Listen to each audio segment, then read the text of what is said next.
আসসালামু আলাইকুম। ওয়ালাইকুম আসসালাম। কেমন আছো?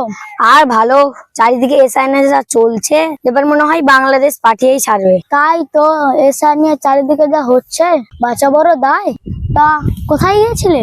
এই তো, এই অফিস থেকে সেই অফিস, শুধু ছুটছি। এখন পঞ্চায়েত অফিস থেকে ফিরছি। তা তুমি কোথায় যাচ্ছ?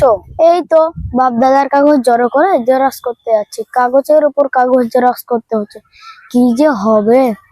আচ্ছা বেশ, যাও তাহলে। এই নির্বাচন আর এসআই নিয়ে মানুষ এত চিন্তিত কেন? অনেকেই বলছে এই সিদ্ধান্তে সাধারণ মানুষ সমস্যায় পড়ছে, তারা নাকি ভারতীয়ই নয়। হ্যাঁ, অনেকের মধ্যে আতঙ্ক ছড়িয়ে পড়েছে, তাদের নাকি ডিটেনশন ক্যাম্পে থাকতে হবে, খুব ভয় করছে। কিন্তু আমরা কি শুধু ভয় পেয়েই বসে থাকবো?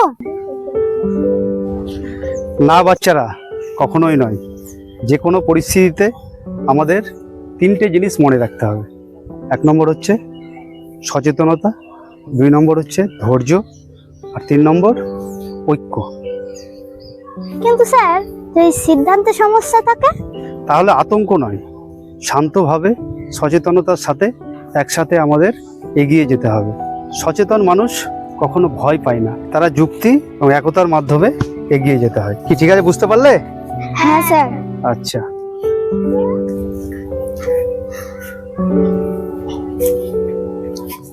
আমরা গুজবে কান দেব না, আমরা সঠিক তথ্য জানবো, অন্যদেরও জানাবো। আমরা ভয় পাবো না, একসাথে থাকবো। যে কোনো অন্যায় বা সমস্যার সামনে আমরা নীরব থাকবো না, কিন্তু আমরা শান্ত থাকবো। আমরা ভাঙবো না, আমরা এক হব। আতঙ্ক নয়, সচেতনতা। বিভেদ নয়, ঐক্য। এ পথে এগিয়ে যাবে আমাদের সমাজ। সচেতন মানুষ, শক্তিশালী সমাজ।